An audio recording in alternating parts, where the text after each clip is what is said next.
Good afternoon, and welcome to the Washington, D.C. Center for Outreach and Collaboration for the University of Arizona.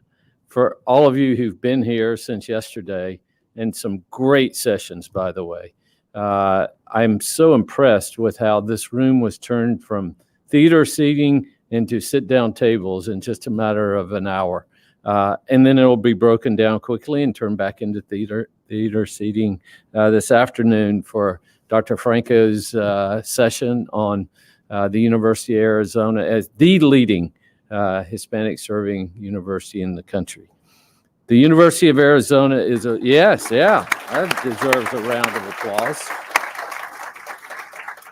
And it wasn't even on my cards. I just made that all up. The University of Arizona is a world-class university with deep ties across the border. We're ready and able to tackle new challenges together. I'm so grateful that Ambassador Moctezuma and the Diplomatic Academy at the Minister of Foreign Affairs for having the confidence in the University of Arizona and the James E. Rogers College of Law to deliver this critical educational program to diplomats and professionals of Mexico's Foreign Service, now in its fourth year. So Dean Miller, that you'll hear from later, congratulations. This is really an exemplary accomplishment of what we as a land-grant university should be doing. This program takes into consideration the complex nature of the relationship between the U.S. and Mexico and the important role of Mexico's consular corps in protecting the rights of its citizens in the United States. It provides participants from the Ministry of Foreign Affairs with a foundational understanding of the U.S. legal systems, criminal procedure, and immigration law that is so important to the mission of this program. The University of Arizona is honored to support the Ministry of Foreign Affairs in this endeavor. And I'm very grateful to Consul Rafael Barcelo. Rafael, thank you for being here with the ambassador today, for your leadership and connection to the University of Arizona and your ongoing support of not only this program, but numerous collaborations that we spoke about over the months since you've been in Tucson. The partnership that we're celebrating today is only the tip of our ongoing efforts with Mexico.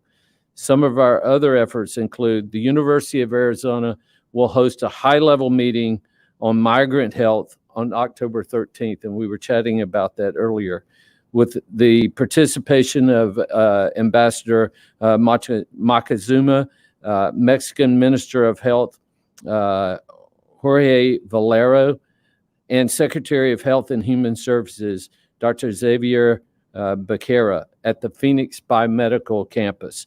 And I think that'll be very good to see not only Tucson, but the incredible things that we're doing in Phoenix together. We're in the process of signing an agreement with the Institute of Mexicans Abroad, IME, on the national coordination of the Ventales de Salud at Mexican consulates throughout the U.S. And this is a really big agreement. And the speakers in the panel may want to talk about how important this is across all the consulates in the U.S. The university is very engaged in research, education, and service with our many partners in Mexico on critical issues to both nations, including health sciences, migration, climate change, and the water, energy, food nexus, education, trade, and commerce in North America.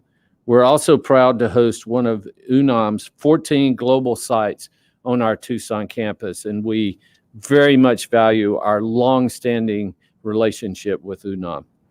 Thank you for being here and for supporting this incredible partnership. And thank you again, Mr. Ambassador, for making the time to come over and be with us today. I very much look forward to the discussion of the panel, and Dean Miller, thank you for organizing this session.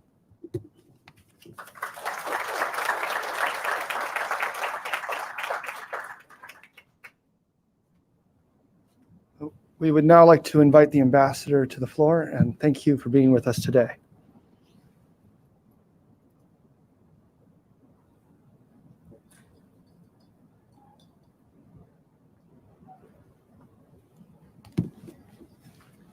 Good morning, everyone. It's so nice to be here with you, and it's a pleasure to join the University of Arizona in celebrating the inauguration of its Washington, D.C. Center of Outreach and Collaboration. We recognize its president, Robert Robbins, for leading the effort to make this place a reality. Congratulations, Robert. It also reflects the growing importance and recognition of the University of Arizona as one of the top public research institutions in the U.S. The understanding between Mexico and Arizona is paradigmatic of the opportunities we can create together, despite the multiple changes of such a large and complex relationship.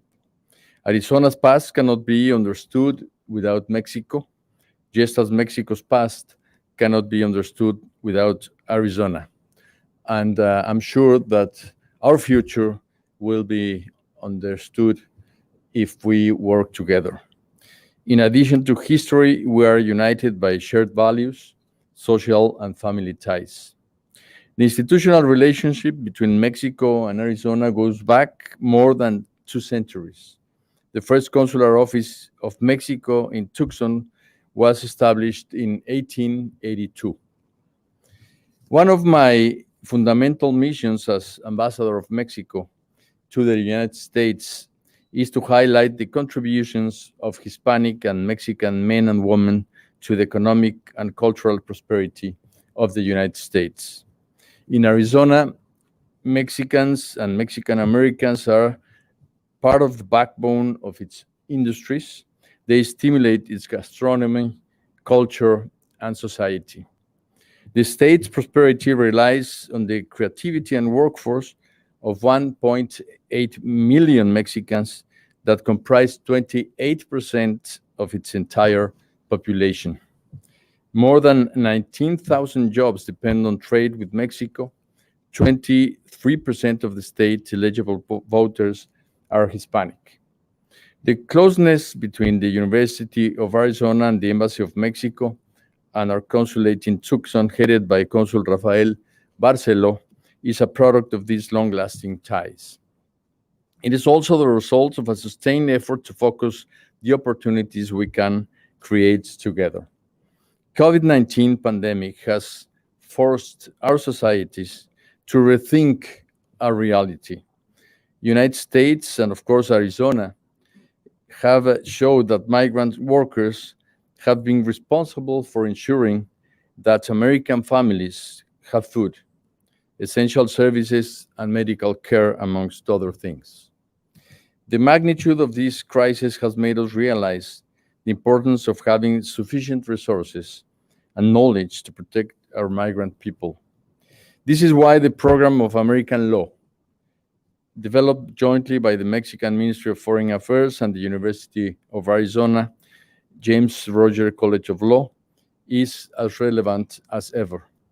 Since 2018, it has brought more than 100 Mexican diplomats together with Arizona law professors, including current and former members of the Mexican embassy, to learn and understand the foundations of American law from the vantage point of the U.S. Law School. It has served as a powerful resource of information to Mexican diplomats and officials to have to analyze situations related to criminal law or immigration law in the U.S. every single day. We recognize Mark Miller for this effort and commitment with this project. The University of Arizona has been a valuable strategic partner. The quality of the program offered and its commitment to the training of our officers has been extraordinary. The collaboration between the Mexican government and the University of Arizona can serve as an encouraging example of what Mexico and the U.S. can accomplish together. As President Biden said, the United States and Mexico are stronger when we stand together. Dear friends, we are confident that the continuation of this course and the establishment of the University of Arizona Center for Outreach and Collaboration in DC will serve to strengthen our ties even more. We look forward to working hand in hand with the Consul Rafael Barceló and the authorities of the university to explore new projects and ideas for the benefit of our societies. Thank you very much and congratulations.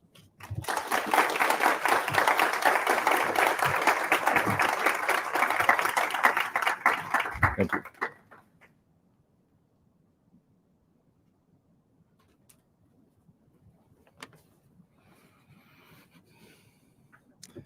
Mr. Ambassador, thank you. I think you struck the perfect note in emphasizing the joint nature of this collaboration.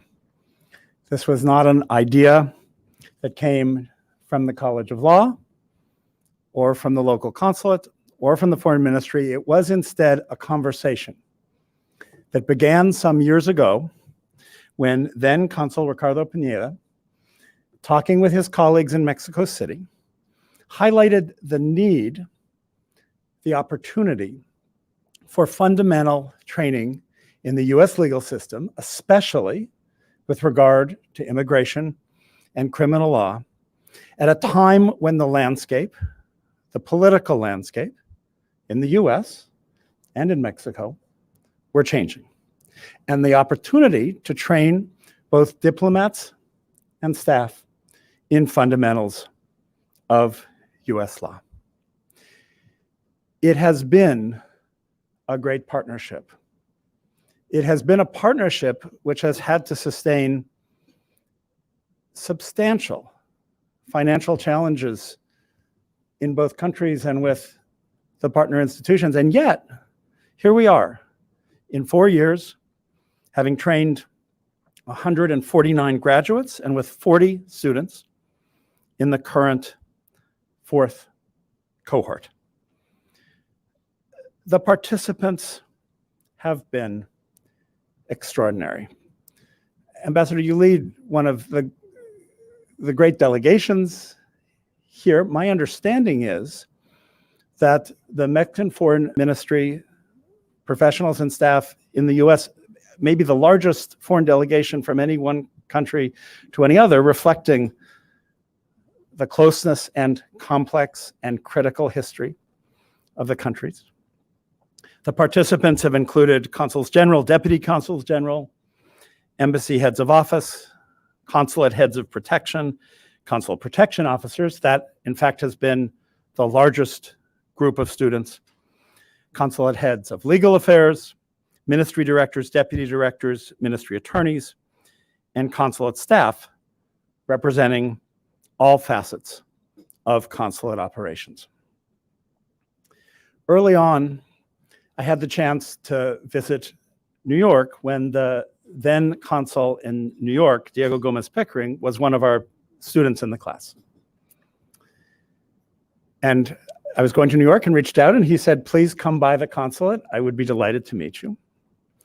And I was taken to a lovely conference room and he came in and said, I'm honored to meet you, but why are you here?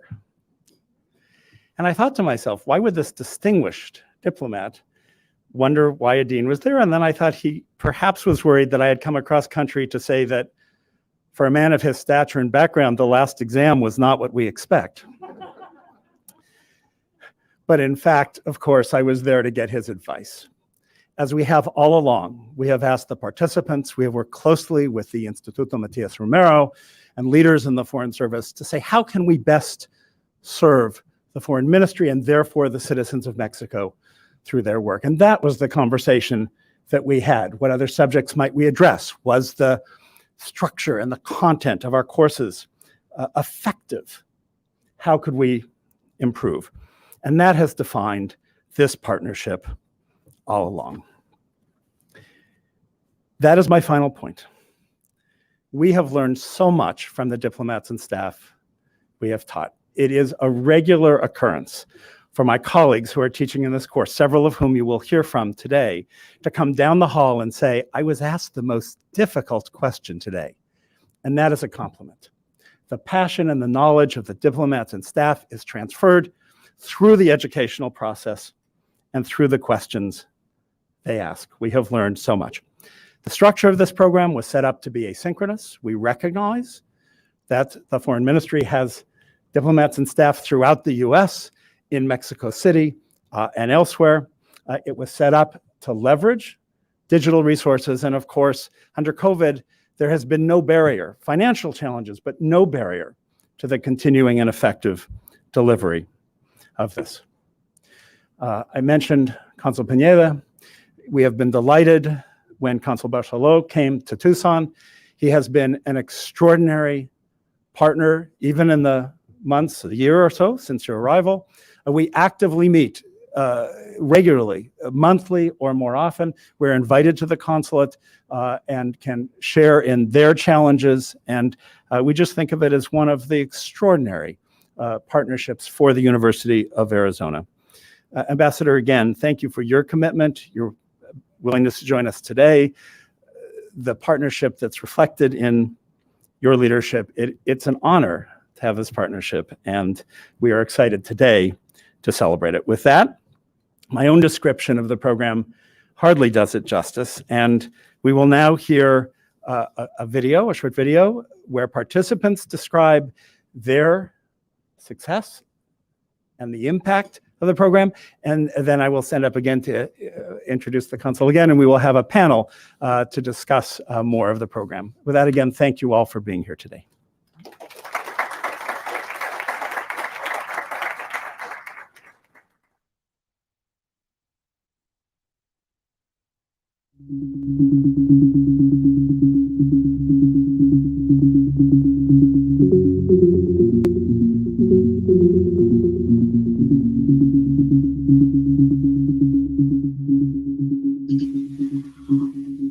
My first work is to represent Mexico, to head the Mexican consulate, and to work with my community to advocate and provide service to my community, and also to create every synergy in between stakeholders, business people, academia, every sort of person or institution that wants and sustain a good relationship with Mexico.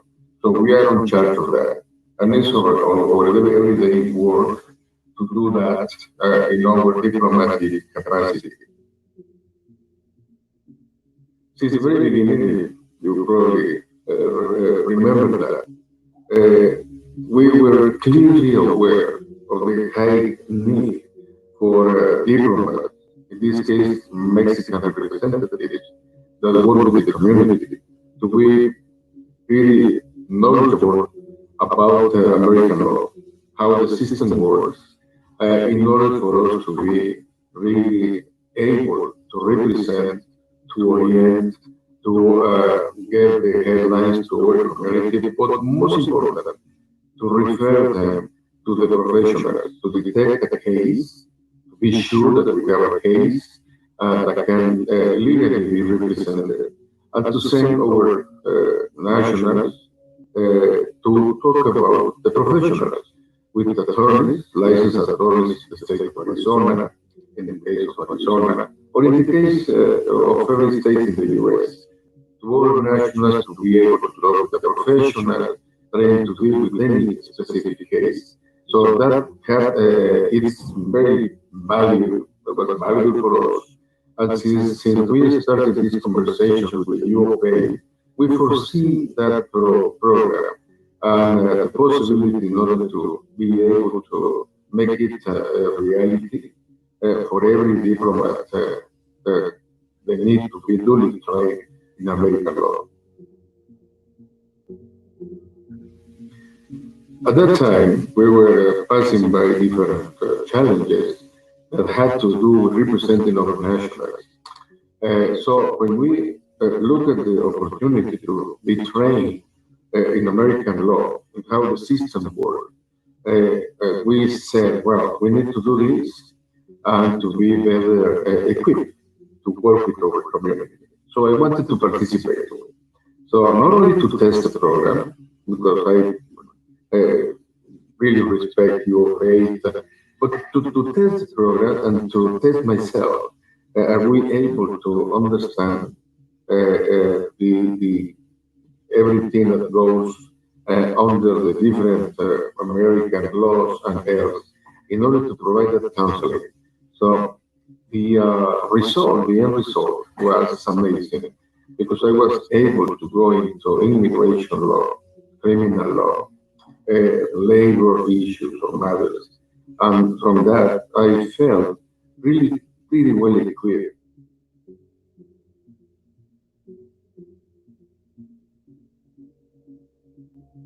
We are like a small consulate because we bring all the services to the community that is far from the main office. So we cover the east part of Tennessee, all Georgia, and all Alabama.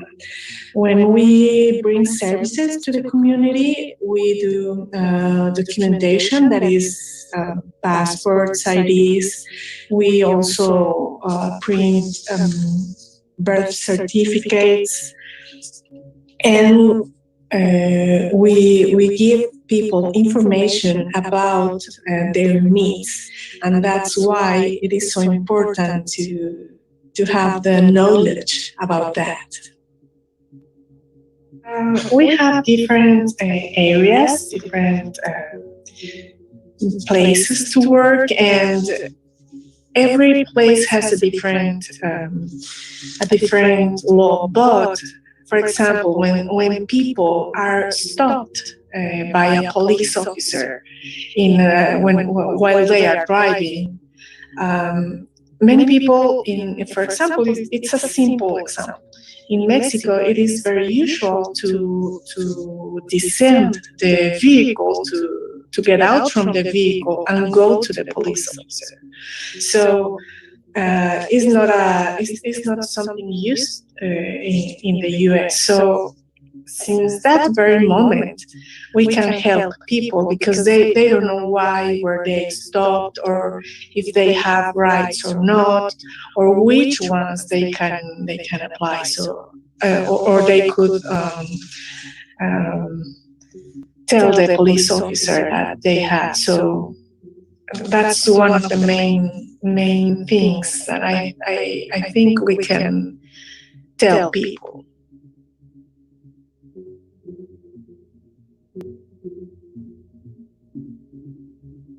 Well, my work is very diverse. I, of course, work on all legal issues that come across the embassy. I mainly work on questions related to mutual legal assistance between the U.S. and Mexico, and many related to criminal issues, also civil issues.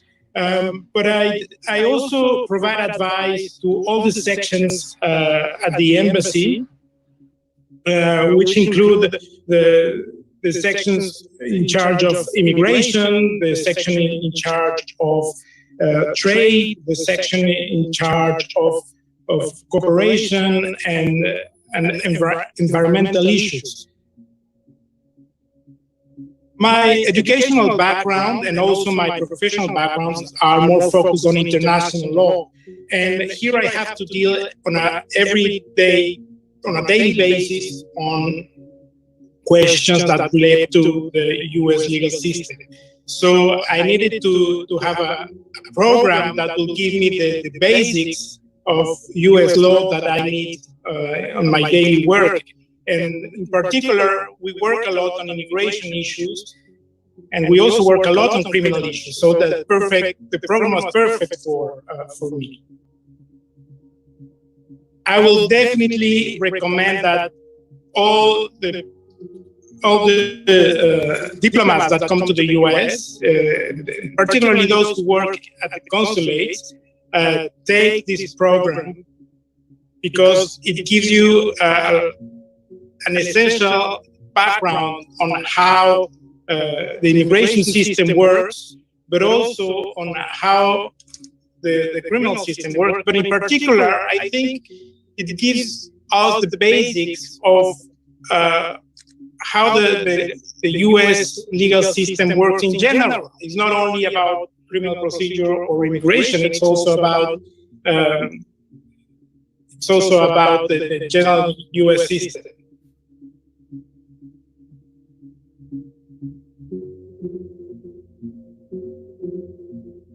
My name is Diplomats, and I'm a coordinator of CAM, the Center of Information and Assistance for Mexicans, which is a call center of the Mexican Ministry specialized in consular protection for all Mexicans around the U.S., and it is a service available 24/7.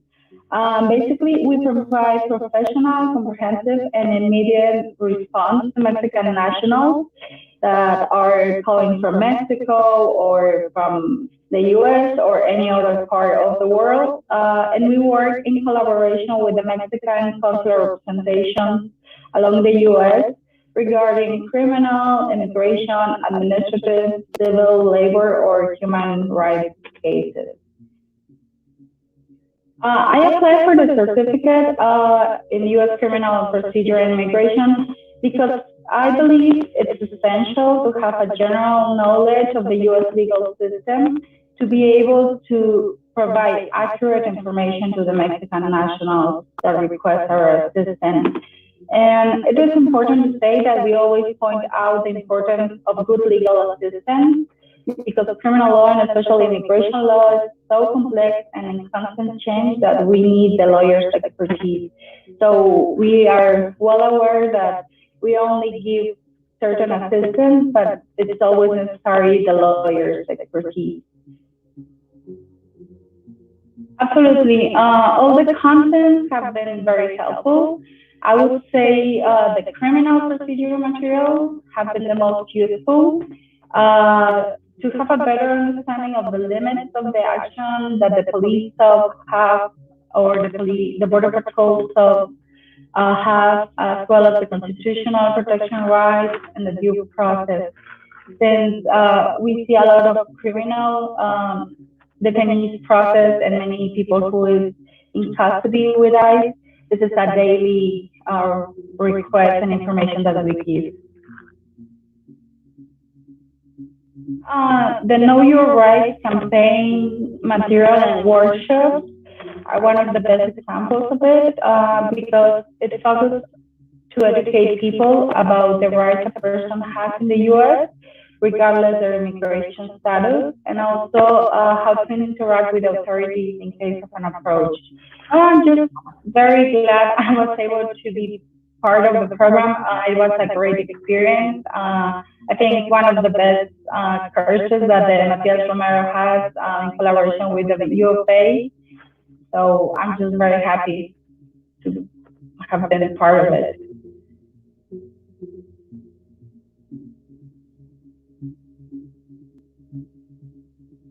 When I joined last year in this important certificate in U.S. criminal procedure and immigration law, I was very attracted by the importance of protecting our Mexican people here in the United States. I was posted in those months in Omaha, Nebraska, and in the Midwest, sometimes we need, as well as here in Texas and especially in the border states, such as Arizona, we need to have the skills and the tools to protect our Mexican people from abuses.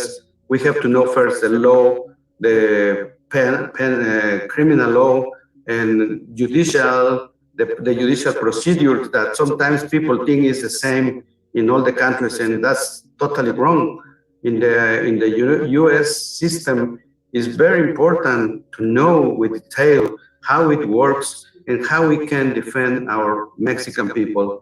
That's why I decided to join this important program in the University of Arizona. And I was so happy and impressed that you have very skilled professors with a very long experience in these matters. And I was so happy to be there. And well, I can tell you it was a wonderful experience. And I'm looking forward to continue studying with you in the next years. I think this is a must to join, to study, to come and to have the possibility to study in this prestigious University of Arizona together. And thanks to the Instituto Matias Romero, which is my alma mater in the Ministry of Foreign Affairs. So I really can tell you that it's a privilege for us to be in this wonderful certificate program.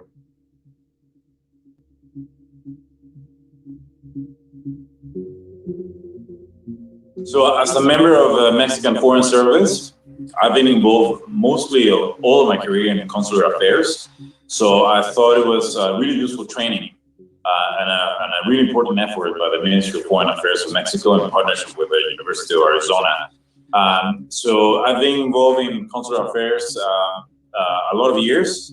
And I thought the program would allow me to have the necessary tools to have a better understanding of the legal system in the U.S. and just trying to have a better understanding also of the way that we can protect Mexican nationals in the U.S. So I think it's useful for every Mexican Foreign Service officer because the bilateral relation between Mexico and the United States is the most important for us. So just having a better understanding of the legal system not only is useful for consular affairs, I think the importance goes beyond that.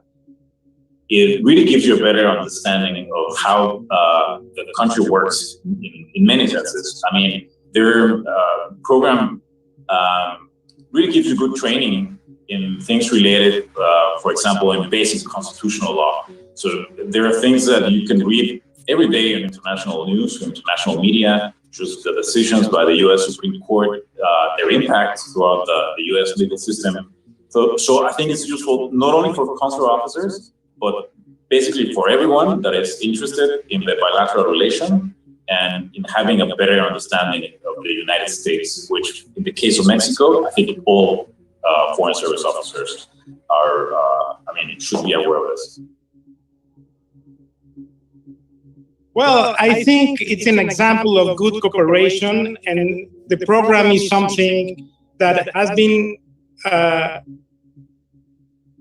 very useful for many of the colleagues who have taken the course. So I really encourage my colleagues back in Mexico and the University of Arizona to continue developing these kind of alliances. When we started, we foresee this not only like a program that can be useful for the Mexican diplomats. The way you finally design the program provide every element to us and to anyone to go into American law.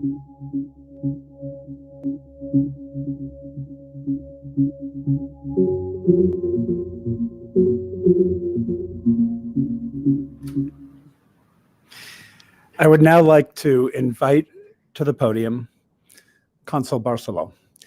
He previously served as Deputy Director General of International Human Rights Policy, the ministry in Mexico City, had prior postings in Brazil and Costa Rica.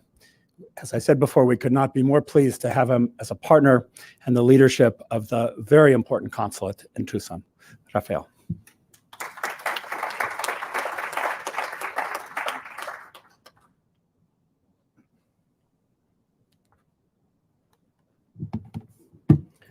Thank you so much, Mark. I want to thank our host today, President Robert Robbins, for his invitation to participate in this conversation on diplomats as legal liaisons and this new model for legal education.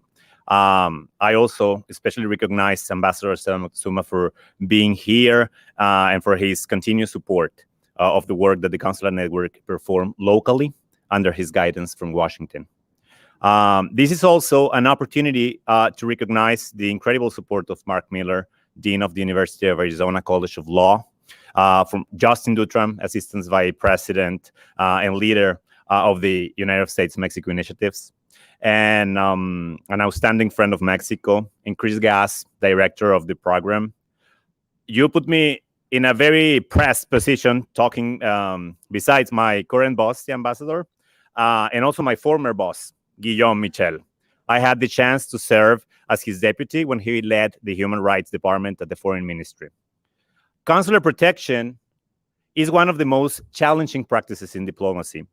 The representation and assistance to a connational before the authorities of another country is particularly complicated when you must navigate through a legal and administrative system that is unfamiliar, both for the person that needs consular assistance as for the consular officials themselves sometimes. Coming from different legal traditions, it is not only the law that is different, but also some of the main paradigms. But that is our job as diplomats, isn't it? Well, the initial training the diplomats normally receive is based on theories and principles of the international relations and international law. For example, the quite broad dispositions of the Vienna Conventions on consular and diplomatic relations, or the United Nations Charter, and so on. All of that might be very useful for conducting bilateral and multilateral affairs, but it results quite limited for the details of the practice of consular affairs. Not so long ago, consular protection itself, like most consular functions, consisted primarily of a case-by-case approach. The case-by-case approach became too limited to when the numbers of Mexican nationals in the United States increased significantly some decades ago. The government of Mexico has been strengthening the consular network and responded and has responded to that new scale of consular services demand. And currently there are 50 Mexican consulates across the United States to fulfill this expanded demand. Also, there has been changes in the qualitative scale of the consular practice that countries like Mexico have actually spearheaded. And that has made consular protection to evolve to be more proactive, preemptive, but particularly more encompassing. So there were quantitative but also qualitative reasons to invest in legal educations for Mexican diplomats and consular local staff in the US. The special situation of vulnerability that migrant persons have puts them in a disadvantaged position before the system. Most of times, they and their families rely on the assistance, guidance, or even representation that their consulates might provide.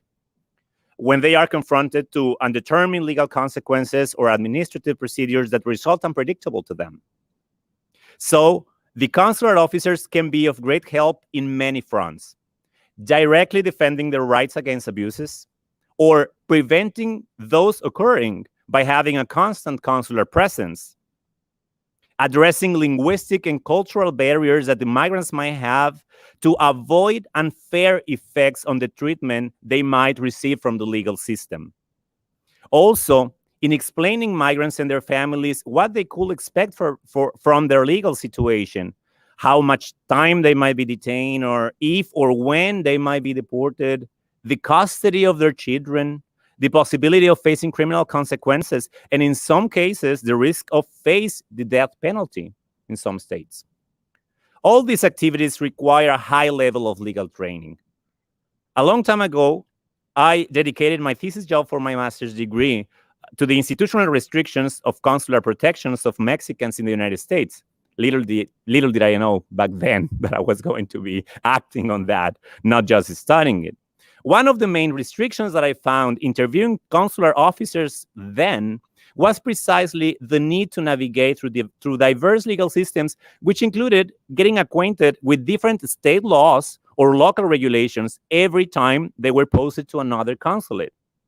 Again, legal education in U.S. law, particularly criminal and migratory law, was an identified necessity from a time. The Mexican government has addressed this need, and with some American universities has agreed on academic programs for its diplomats. But again, we had a scale that would be kept unfulfilled if a program like the one conceived 4 years ago between the University of Arizona and the Secretaría de Relaciones Exteriores had not been created. In my opinion, this program of the U of A and the Instituto Matias Romero that specializes in criminal and migratory law is perfectly targeted to form legal awareness, to provide technical knowledge, to address the consular functions more efficiently, with analytical and conceptual tools that result more adequate to perform all of those functions. I can tell you that from experience, since even if I have not had the chance to enroll in this program, some members of the Mexican Consulate in Tucson and of SIAM, which is a 24/7 phone line center for information and assistance to Mexicans that we operate from Tucson, but is for the rest of the United States, are former and current students of the program. And I have seen their progresses, and it is an outstanding progress. The massive amount of work that a Mexican consulate needs to perform, it's actually done through a vast network of allied, local, and national organizations. We take pride in Tucson, of the alliance with the U of A, in this ecosystem of academic and educational institutions devoted to their communities that work together with the Mexican Consular Network and the Embassy in the United States. It has been 4 years since President Robbins and then Undersecretary for North America signed an agreement on training and academic exchange with the Mexican Ministry of Foreign Affairs and the university. In the last couple of programs, I've had the privilege to sign along with the President the instrument that make it possible to continue. All this under the firm support of the Instituto Matias Romero, our prestigious diplomatic academy, and the leadership of Alejandro Alday. I want to conclude this intervention by celebrating how successful this program has been inside the Ministry of Foreign Affairs. In securing the participation of almost 200 students in the 4 annual editions of the program, more than half of them, 113 from the information that I have, are career diplomats in the Mexican Foreign Service. And also officials from our central offices in Mexico City, the embassy here in Washington, and local staff of the impressive consular network of Mexico in the United States. I wish the U of A all the successes with this Center for Outreach and Collaboration that you are launching in this capital, having no doubt you will succeed in expanding the great academic mission of the university. President Robbins, I cannot thank you enough for our great partnership. Thanks again to Ambassador for being here before with us, and thank you to everyone.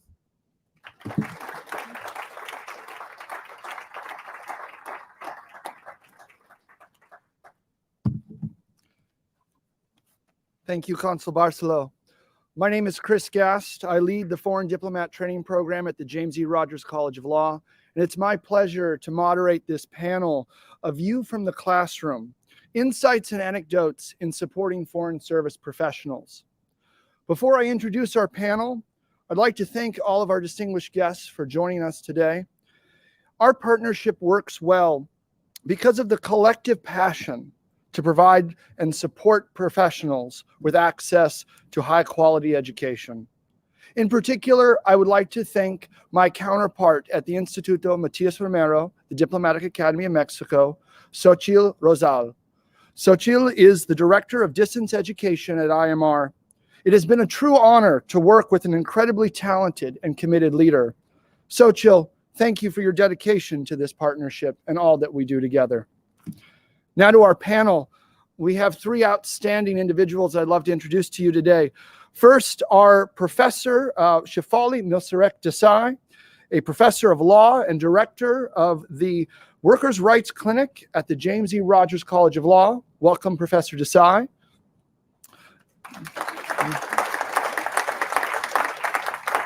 Next, we have Professor Sylvia Lett, an associate professor of legal writing and assistant clinical professor of law at the James E. Rogers College of Law. Welcome, Professor Lett. The Honorable Guillaume Michel, head of legal affairs at the Embassy of Mexico in the United States, and a 2020 cohort graduate, and you may have seen him previously before. Welcome, Counselor Michel. I'd like to start by asking each of you to share briefly your background and research interests or your legal practice areas. And we'll start down the line. So Professor Desai, if you would begin. Of course, thank you, Chris, for this opportunity to share what we do. So in addition to teaching the immigration course in our Diplomado program, and also I teach that course for our undergraduate BA in law program, I run the Workers' Rights Clinic. And I want to tell you a little bit about the clinic because it's so fundamental to what we do with our partners at the Mexican consulates in Tucson and in Phoenix. So we're doing two simultaneous goods at the clinic. We're teaching law students how to engage in excellence in lawyering, but we're also providing a service to members of our community who otherwise wouldn't have access to legal advice and legal representation. The workers that we mostly see at our clinic are low-wage immigrant workers, many of whom are referred to us through the Tucson consulate. In the pre-COVID era, we were mostly dealing with workers from Tucson, but because of the miracles of Zoom, we now represent workers all over the state, in Phoenix, also referred to us by the consulate there, Flagstaff, Yuma, and also rural areas like Cochise County, where there is a strong agricultural worker presence. And I want to tell you about an interesting component of our program that I started a few years back. In teaching the undergraduate immigration course, I noticed that many of our undergraduate students come from our immigrant communities. They're first-generation college students. They're first-generation immigrants, which really resonates with me because I am a child of immigrants. And they want to learn as much as possible about legal careers that they might pursue after the BA program. And they asked if they could participate in the clinic, and I realized that they could really fulfill a need in terms of teaching law students client-centered and cross-cultural lawyering, which I think is the best kind of lawyering. So they serve as interpreters and translators in our clinic, and they are cultural and linguistic bridges between our law students and also our client population.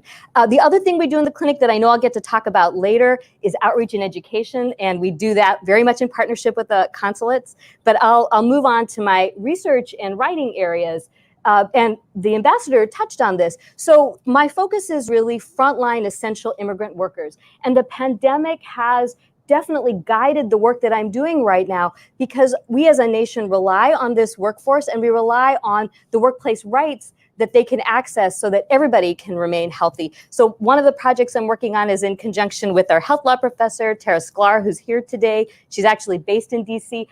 We are fortunate enough to be awarded an HSI faculty seed grant through the University of Arizona, and we will be conducting interviews with former clinic clients who are nursing home aides. And most of these are immigrant women. A third of nursing home aides are immigrant women. And the reason why we're engaging in this is because that's where we've seen the largest number of COVID fatalities is in the nursing home setting. I also am looking into paid sick leave for immigrant workers and other access to workplace rights for immigrant workers. And finally, a project that I've been working on for a while is access to counsel in immigration court, and specifically looking at local initiatives that provide that representation to folks who are undergoing immigration proceedings. So thank you for letting me discuss what I do. Professor Lett. Wow. Well, my home at the law school is in legal writing. I teach legal writing to first-year law students. I teach legal writing to LLM students. I teach U.S. legal systems to LLM students, and that's how I got interested and engaged in the Diplomado program and teaching U.S. legal systems here. I also teach criminal procedure, law and humanities, and I guess right now my area of interest is So I'm sure everyone's heard of Breonna Taylor and what happened in the US. And I was appointed to an Arizona Supreme Court task force looking at Arizona's response in terms of no-knock and nighttime arrest warrants. So. Yeah.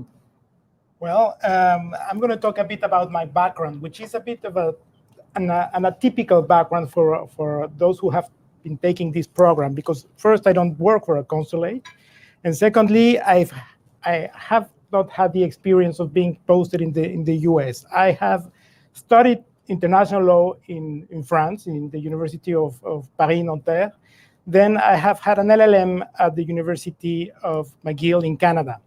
Afterwards, I joined the Foreign Service, and I served in Vienna, where I was delegate of Mexico before the UNODC, which is the United Nations Drugs and Crime Organization.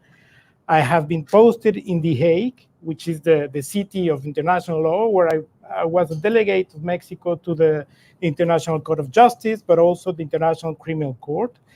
I was posted as well in Geneva, where I was coordinator for human rights. The Human Rights Council is based in Geneva.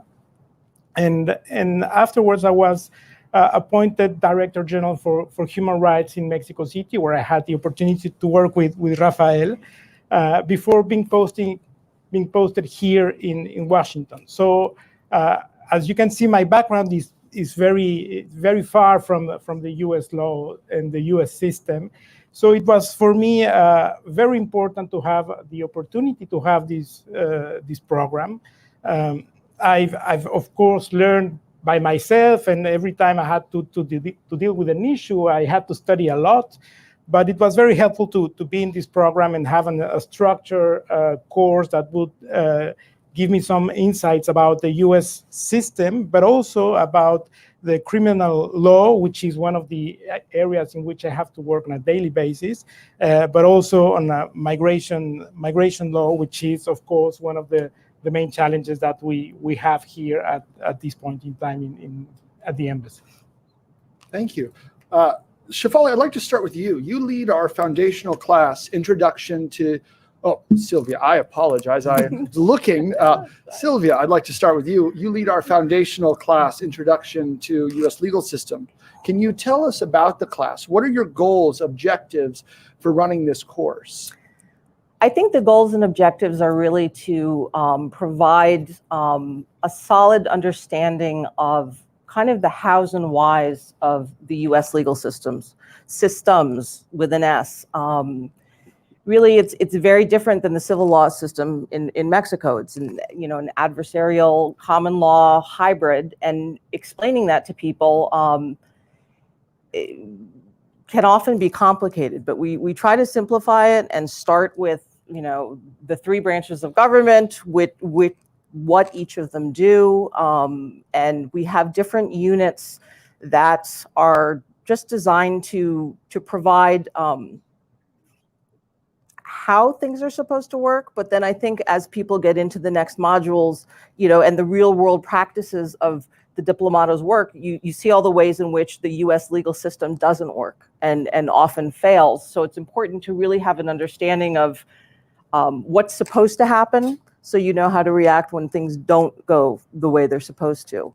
And I also try to include a little bit of fun stuff about what it's like to actually practice law in the United States, what it's like to be a lawyer in private and public practice in the US. And even I saw that the video was talking about the Know Your Rights. So I know that Professor Desai covers Know Your Rights, but I can't help slipping it into the foundational course too, so that people, know their rights under the law in the U.S. So, Guillaume, this program takes time. You are a leading professional.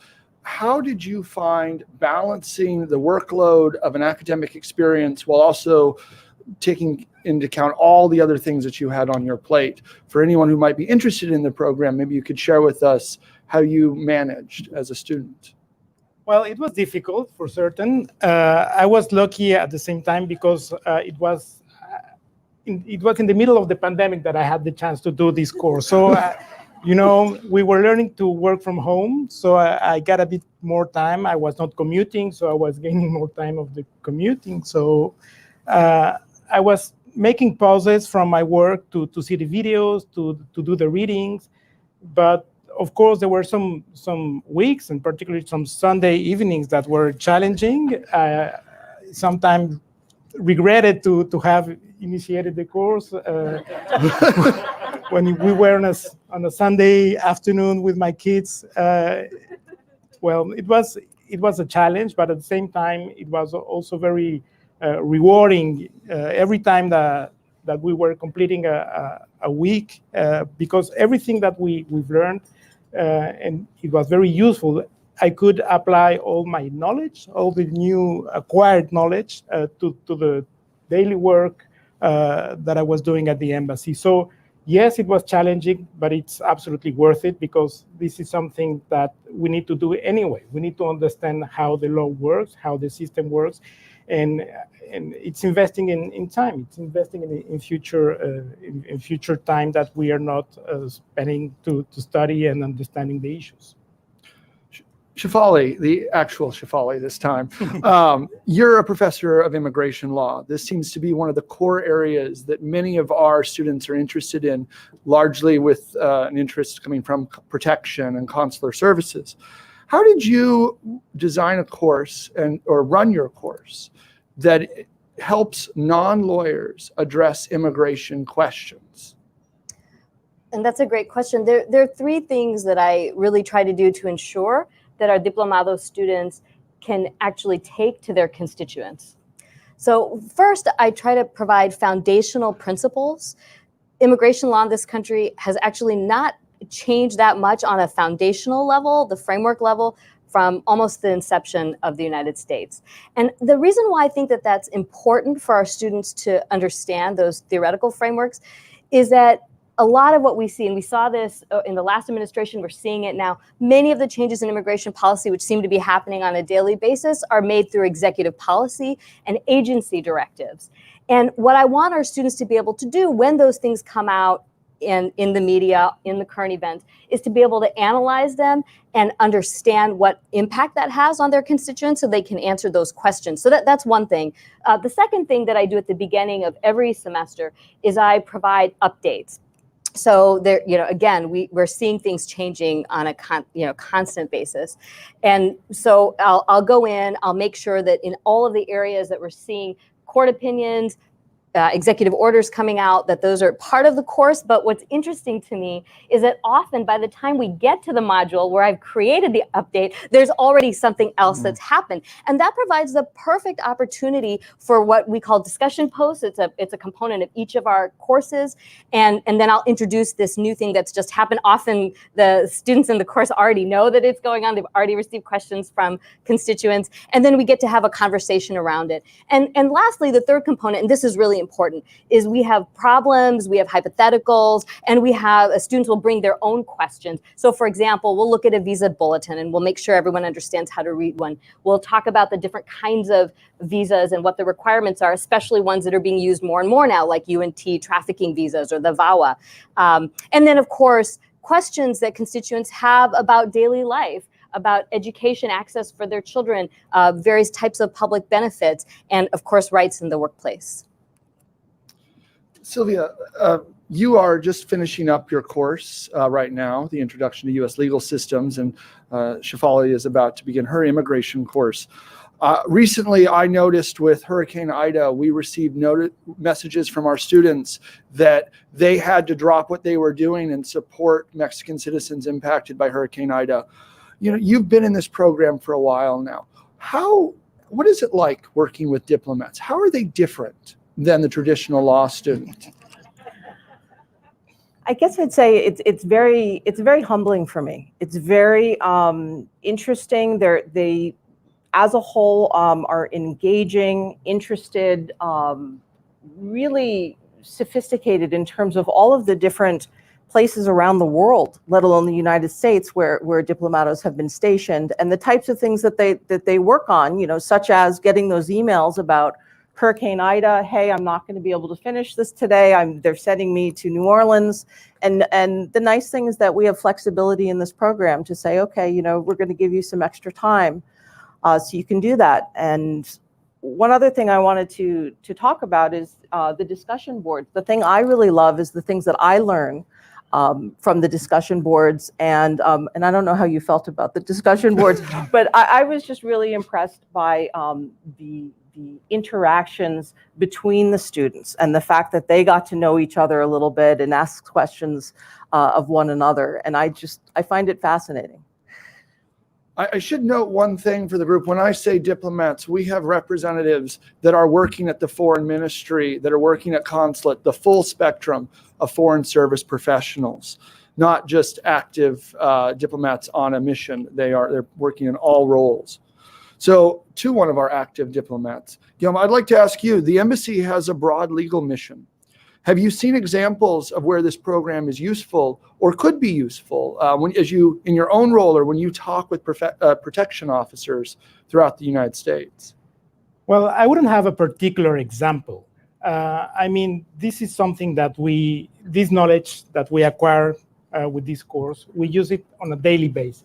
At the embassy, the legal section provides legal advice to all sections of the embassy on very, very different nature, on migration, on environment and trade. And we also talk very often with our colleagues from consulates to try to solve some particular questions, either from someone at the consulate, a consular officer for a question of immunity, or concerning a specific case, which is a difficult case, or policy issues. So it's very broad what we do, and all the knowledge that we acquire in this course helps on a daily basis, as I said. For example, we are also at the embassy. Sometimes we represent Mexico with lawyers, of course, in U.S. courts. So we need to understand exactly what's going on, because we are somehow the translators, the legal translators of what's going on here and the Ministry of Foreign Affairs. So this is something that we use every day.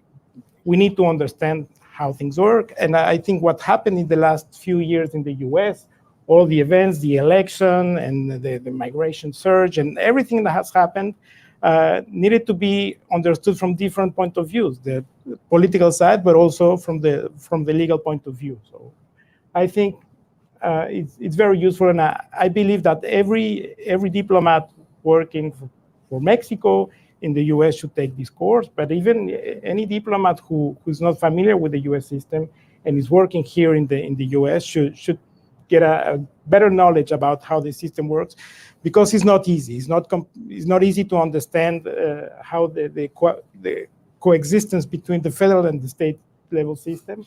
And there's so many different things that should be better understood by anyone working here in the US. Shefali, your work extends far beyond our diplomat program. Can you share some of the connections that you've made at consulates in the area and the work that you've done? Absolutely. So in addition to having many of our clients referred to us from the consulates, and I didn't mention earlier that not only are we, I believe, the only free wage and hour workers' rights clinic serving immigrant workers in the state, but we also run a workers' hotline. So we also get calls that the consulate refers to us through that hotline. But in addition to that, what we do is we provide outreach presentations, so outreach and education, know your rights presentations to lots of different community groups, including immigrant community groups, and especially through the consulates. So in September, the consulates do this wonderful Labor Week. It's a celebration that happens in Mexico, and it happens here through the consulates. And we are always a part, we're so grateful to always be a part of these presentations and events. And the students are the ones who provide these. So my law students and my undergraduate law students. And it's an excellent opportunity for them to become even better at legal representation, because I think the best lawyers are those who are the best teachers. If you cannot break complex legal concepts into simple terms, then you really can't be an effective legal representative. So they spend weeks getting ready for these presentations, and then they make them. We've been doing them through Zoom, but hopefully we'll be able to resume them in person again again soon. And we have wonderful questions from everyone after the presentation, both from the Protección divisions who invite us to do these programs, but also constituents, and then often lots of follow-up phone calls on our hotline. So it's a really fun thing that we get to do and to serve the community. Guillaume, you get endless questions, I imagine, in your role. As the head of legal affairs, what legal challenges do you foresee Mexico's foreign mission in the United States facing or continuing to face in the years to come? Well, how much time do we have? Okay, there is a long list of challenges. And I think Rafael referred to some of them. And it's related to how many Mexicans are living in the U.S. We have had the results of the census, and we know that 36 million people from Mexican origin live in the U.S., and we have like 10 million Mexican-born here in the U.S., and we need to provide services to all this community. It's not only giving passports or giving papers to official documents to them, but it's also providing them with, as Rafael put it, qualitative service. We need to provide them with protection services. We need to help them ensure that the rights are duly respected and recognized here in the US. So one of the things that I'd like to mention, and it's very good that Shefali is here, because one of the things we've been working on is at the legal office at the embassy is on labor rights. I think the pandemic shed some light on the situation of millions of Mexicans, or not only Mexicans, but migrants working in the agricultural sector, but also on the meat and poultry plants, where we know for sure that the rights are not fully respected, and we would like to help them to make sure that they stand for their rights and that the rights are recognized, and we need to talk with them. We need to explain to them what their rights are, because sometimes, because of their migratory status, they are afraid to go to the authorities, and I think it's something that we need to work harder, and I'd like to see how we can improve the collaboration, to see how maybe we could add a section in this program about labor works, because we definitely think is one of the biggest challenges that we are facing right now. All good things must come to an end, so I have to wrap up our panel here, but I'd like to conclude with a question to all of you, and we can go down the line here. Do you have a favorite moment, a favorite experience from the program? To our student, a lesson that was powerful. To our professor, a cherished experience, an engagement point that you've had with a student in the program. And Guillaume, I'd like to start with you. Well, I think everything has been really, really great, and particularly because we have had this period where so many things were happening, and it was difficult to process all the information that was coming on, from the Black Lives Matter protest, the election, then the questions about the election, the migrant surge at the border, the change of administration. Everything was so overwhelming, it was difficult to process, and this program was giving us the tools to understand what was going on much better.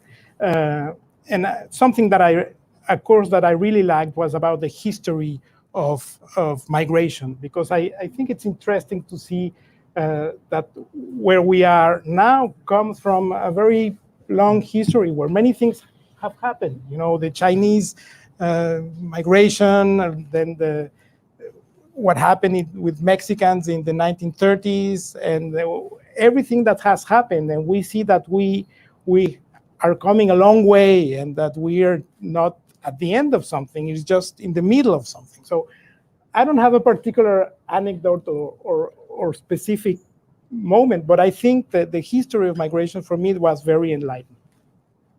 Thank you. Sylvia. So I think that my favorite moment was it 2 years ago that we were in Mexico City, and we got to be there for a graduation of a cohort and getting to actually meet students. And I got to meet some of my current students today, which is wonderful. And it just struck me at the time I was presenting on the status of the U.S. The death penalty, the federal death penalty. My work is, I was a former assistant federal public defender in a capital habeas unit where I represented people on Arizona's death row. So I was talking about the federal death penalty, and it was before Trump's presidency, and it was like, oh, everything, nothing's happening, everything is on hiatus. And then suddenly, how quickly with the new administration, the federal executions started going like this.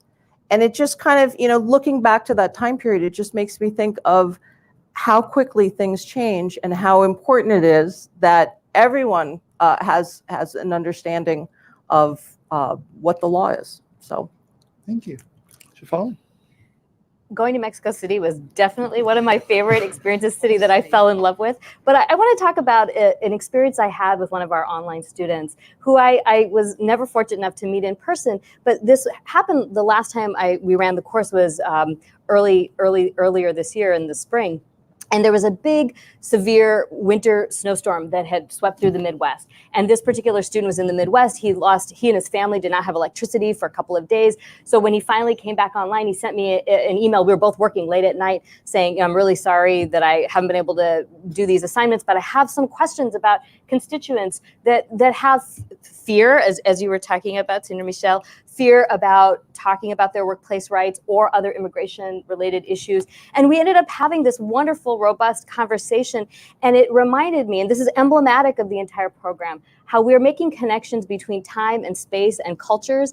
And really, our endeavor as humans is one and the same. And that's really what's so precious about this program. Thank you. Thank you all. I'm sure we could go on for an hour. I'm sure we have endless stories to share. But I want to thank all of you for your participation today. But more than today, the success of this partnership is possible because of your commitment. Each one of you has made a commitment to this program, and we are very grateful. And now to move to our next part, I'd like to introduce my colleague, Teresa Miguel Stearns.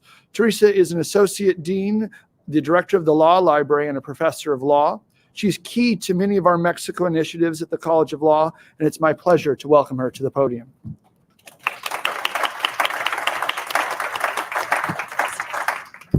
Thank you, Chris. Ambassador Moctezuma, President Robbins, Council Barceló, Provost Folks, Dean Miller, it is such a pleasure to be here to celebrate our partnership with the Foreign Ministry of Mexico. The University of Arizona obviously has very deep ties to Mexico, and I have the pleasure and the honor of sharing just a few exciting and wide-reaching programs and collaborations in addition to the Foreign Diplomat Program that we, the James E. Rogers College of Law, under the leadership of Dean Mark Miller, have with our friends and colleagues in Mexico, which makes the University of Arizona and the College of Law the place in the United States to research and learn about Mexico and Mexican law and policy, and to make personal and professional connections with Mexican scholars and students.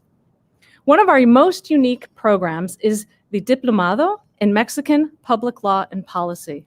This is a one-of-a-kind educational offering for University of Arizona students and working professionals who want to develop an expertise in Mexican law. This course is a collaboration between the James E. Rogers College of Law and the Instituto de Investigaciones Jurídicas de la Universidad Nacional Autónoma de México, also known as UNAM.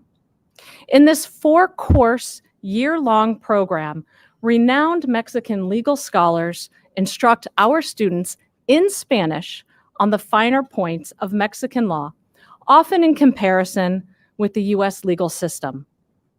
We have honors undergraduate students, master's students, Juris Doctor traditional law students, and working professionals who, at the end of the program, receive course credit from the University of Arizona, as well as a diploma in Mexican law and policy directly from UNAM. Our students are enthusiastic about this incredible opportunity to learn from these giants of Mexican legal education. In fact, one of our undergraduate law students in the Diplomado is also a student in Professor Shefali Milcharek Desai's Workers' Rights Clinic.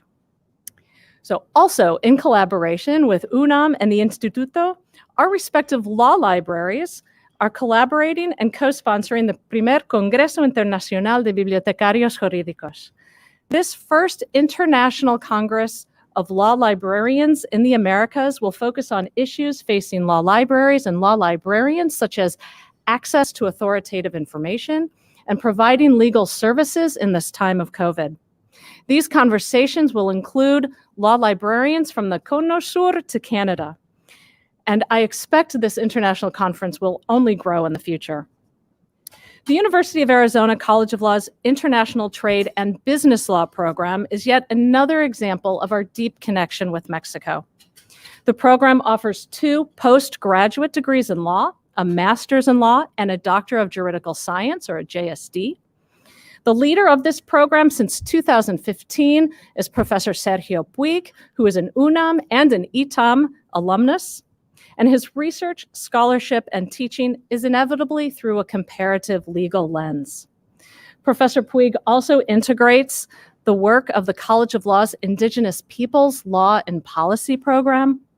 In fact, his recent book, On the Margins of Globalization, focuses on issues facing Indigenous peoples in this increasingly globalized world. This book was inspired by his own family and the result of many research trips to Mexico. The University of Arizona and the College of Law is also the place in the United States to study U.S. law for international students, and we have quite a few Mexican law students doing just that. To facilitate access to the Juris Doctor, our flagship law degree here in the United States, we offer an advanced Juris Doctor, an AJD for short, specifically for international students who already have law degrees in their home countries. This accelerated program allows these students to earn their JD in 2 rather than 3 years. I want to close by touching quickly on 2 broader programs that we have in Latin America.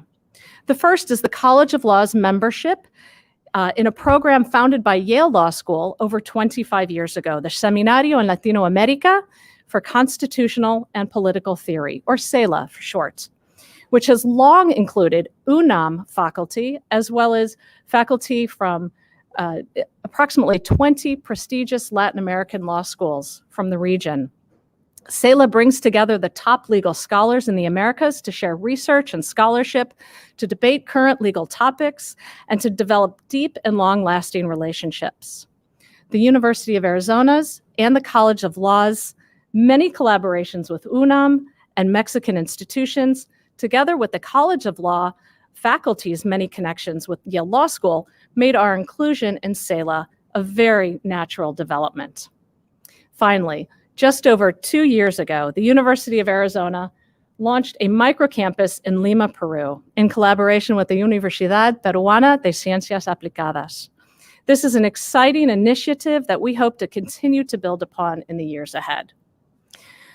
Thank you for your kind attention, as I just shared a few of the programs and collaborations that we have with colleagues and students in Mexico and throughout Latin America under the leadership of Dean Mark Miller and with the support of the University of Arizona. We look forward to continuing to build upon this very strong foundation. Now I will turn it back over to Dean Miller for some closing remarks. Thank you.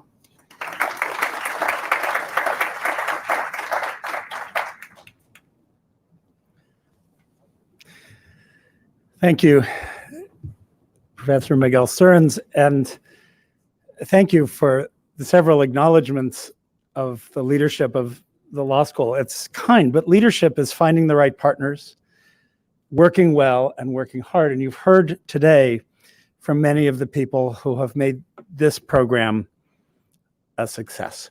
You've also heard about the potential to grow. As challenging as some of the finances have been, the content, the quality, and the impact are unquestioned. And you heard why today. We could expand in workers' rights and other areas, and we would look forward to the opportunity to do so.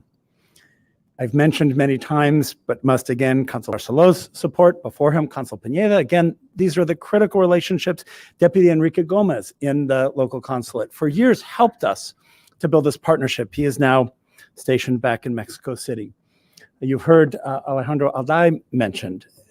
As the leader of the Instituto Matias Romero, he has personally, since he took that job, that his training as a lawyer and Consul Barcelo's training as a lawyer may have helped here, but personally been committed to this program.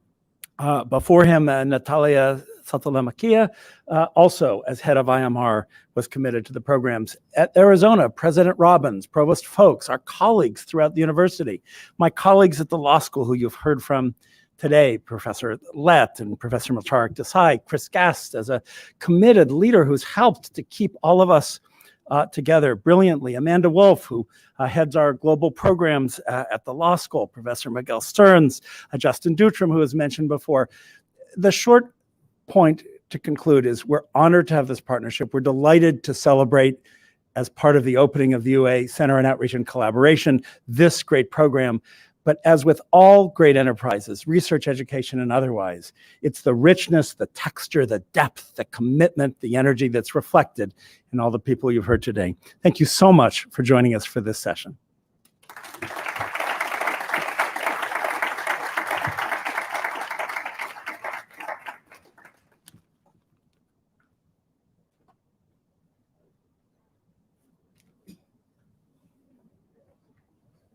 I hope you will stay and meet with colleagues and also join us for dessert out in the lobby.